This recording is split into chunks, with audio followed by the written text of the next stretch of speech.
আসসালামু আলাইকুম। বাংলা সংবাদে সবাইকে স্বাগত জানাচ্ছি। আমি চিন্তিয়া হক। শুরুতেই সংবাদ শিরোনাম। গণতন্ত্র আজও বাধাগ্রস্ত হচ্ছে বলছেন খালেদা জিয়া। এদিকে সীতাকুণ্ডে বিএনপির দুই গ্রুপের সংঘর্ষে যুবদলের কর্মী নিহত ও আহত ২০। জানাবো বৃষ্টিতে নগর ভবনে ইশরাক সমর্থকদের অবস্থা, উপদেষ্টা আসিফের পদত্যাগ দাবি। এবং সর্বশেষ জানাবো দেশের সার্বভৌমত্বের প্রশ্নে বিন্দুমাত্র আপোষ নয় বলছেন শাহজিজ আলম। শুনছিলেন সংবাদ শিরোনাম, এবারে বিস্তারিত। গণতন্ত্র আজও বাধাগ্রস্ত হচ্ছে বলছেন খালেদা জিয়া। বিএনপি চেয়ারপারসন খালেদা জিয়া বলেছেন, এই দেশের গণতন্ত্র, স্বাধীনতা, সংবাদ ও বিচার বিভাগের স্বাধীনতা, স্বনির্ভরতা ও নিজস্ব জাতীয়বাদ সৃষ্টির অন্যান্য রূপকার শহীদ জিয়া যে গণতন্ত্র প্রতিষ্ঠা ও সার্বভৌমত্ব রক্ষার লড়াইয়ে তিনি শাহাদাত বরণ করেছেন, যে গণতন্ত্রের নির্বিচ্ছিন্ন যাত্রা আজও বাধাগ্রস্ত হচ্ছে প্রতি পদে পদে। শিগগিরই আমরা বাংলাদেশের গণতন্ত্র পূর্ণ প্রতিষ্ঠা দেখতে পাব। এই হোক সেই জিয়ার শাহাদত বার্ষিকীতে আমাদের অঙ্গীকার। খালেদা জিয়া বলেন, প্রতি বছর মে মাসে এই দিনটি আমাদের পরিবারে আসে এক বেদনাময় স্মৃতি নিয়ে।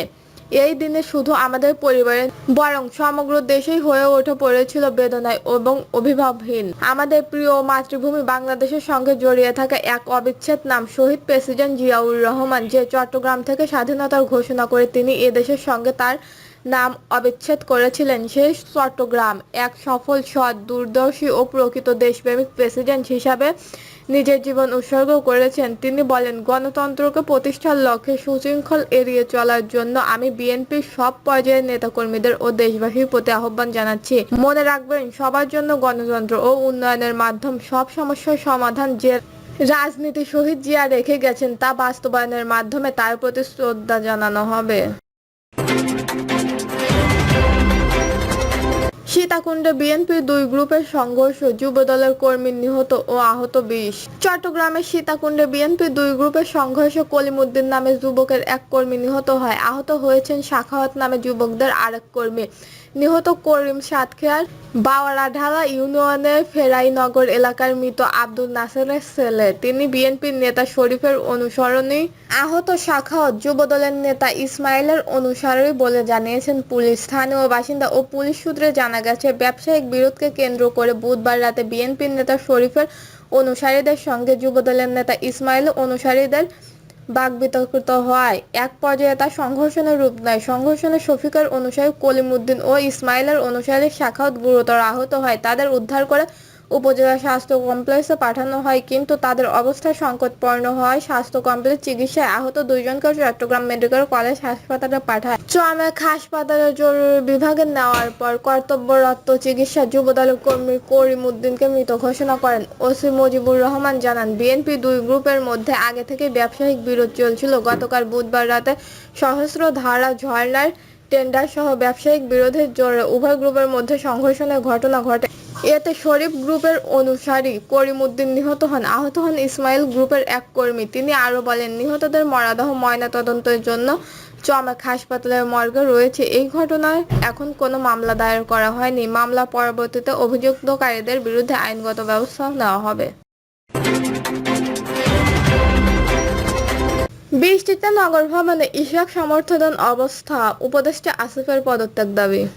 ঢাকা দক্ষিণ সিটি কর্পোরেশনের মেয়র হিসেবে ইশরাক হোসেনের দায়িত্ব বুঝিয়ে দেওয়ার দাবিতে নগর ভবনে অবস্থান কর্মসূচি পালন করছে তার সমর্থকরা। শপথ শপথ শপথ চাই, ইশরাক ভাইয়ের শপথ চাই, মেয়র হিসেবে টালবাহানা সহ্য করা হবে না, চলছে লড়াই চলবে, ইশরাক ভাই লড়বে, নগর পিতা ইশরাক ভাই, আমরা তোমাকে ভুলি নাই ইত্যাদি স্লোগান দিচ্ছে তারা। এছাড়া উপদেষ্টা আসিফ মাহমুদের পদত্যাগের দাবি করে এক দফা এক দাবি আসিফের পদত্যাগ স্লোগান দেয় বিক্ষোভকারীরা। এর আগে ঢাকাবাসীর বেলা 11:30টায় এ কর্মসূচি শুরু হয়। কর্মসূচিতে ইশরাকের সমর্থকদের পাশাপাশি সিটি কর্পোরেশনের কর্মকর্তাদের বড় একটি অংশ উপস্থিত রয়েছে। গত 14 মে নগর ভবনে বিক্ষোভ শুরু হয়। ঢাকাবাসী ব্যানারে আন্দোলনে নামেন ঢাকা দক্ষিণ সিটি কর্পোরেশনের কর্মচারী ও ইশাকের সমর্থকরা। নগর ভবনে আন্দোলনকারীদের সঙ্গে ইশাক হোসেনের যোগ দেওয়ার কথা রয়েছে। উল্লেখ্য, ইশাক হোসেন ঢাকার দক্ষিণ সিটি কর্পোরেশনের মেয়র ঘোষণা করে গত 27 মে রায় দেন ঢাকার প্রথম যুগ্ম জেলা জজ ও নির্বাচনী ট্রাইব্যুনাল। আদালতের রায়ের পরিপ্রেক্ষিতে তাকে ঢাকা দক্ষিণ সিটি কর্পোরেশনের মেয়র ঘোষণা করে গত 27 এপ্রিল গেজেট প্রকাশ করার নির্বাচন কমিশন। কিন্তু তাতে যেন শপথ পড়ানো না হয় সেই জন্য গত 14 মে কোর্টে রিট আবেদন করেন ঢাকা দক্ষিণ সিটি কর্পোরেশনের বাসিন্দা ও সুপ্রিম কোর্টের আইনজীবী মোহাম্মদ মামুনুল রশিদ। এমন পরিস্থিতিতে মেয়রের দায়িত্ব বুঝিয়ে দিতে ইশাকের সমর্থন লাগাতার আন্দোলনে নামতে আইনি জটিলতার কথা বলে ইশাকের শপথ আয়োজনের থেকে বিরত থাকতে স্থানীয় সরকার মন্ত্রণালয়। এদিকে ইশাক হোসেন ঢাকা দক্ষিণ সিটি কর্পোরেশনের মেয়র হিসেবে শপথ দেওয়া হবে কিনা এ বিষয়ে সিদ্ধান্ত নেবে নির্বাচন কমিশন। আজ বৃহস্পতিবার প্রধান বিচারপতি ডক্টর সৈয়দ রেফাত আহমেদের নেতৃত্বে 7 বিচারপতির পূর্ণাঙ্গ আপিল বেঞ্চ ও সংক্রান্ত আবেদন নিষ্পত্তি করে এই পর্যায়ে দেয়। দেশের সার্বভৌমত্বের প্রশ্নে বিন্দুমাত্র আপোষ নয় বলছেন সার্জিস আলম। জাতীয় নাগরিক পার্টির উত্তরাঞ্চলের মুখ্য সংগঠন সার্জিস আলম বলেছেন, অন্তর্বর্তীকালীন সরকারের অনুরোধ করব দেশের সার্বভৌমত্বের প্রশ্ন তুলে বিন্দুমাত্র আপোষ নয়। সীমান্ত দিয়ে যে কোনো ধরনের পুশিন এজেন্ডা পাঠানোর আমাদের দেশের বিরুদ্ধে চক্রান্ত মনে করি। সার্জিস আলম বলেন, প্রয়োজনে আরও জীবন দেব, রক্ত দেব, কিন্তু দেশের সার্বভৌমত্ব কোনো দেশের কাছে বিকিয়ে দেওয়ার প্রশ্নই আসে না। নিজের দেশে নিজের মা ফেলে দেশকে নিজের বুক দিয়ে আগলে রাখতে হবে। এই বাংলাদেশ শুধু ভারতের নয়, পৃথিবীর কোনো দেশের দাসত্ব করবে না।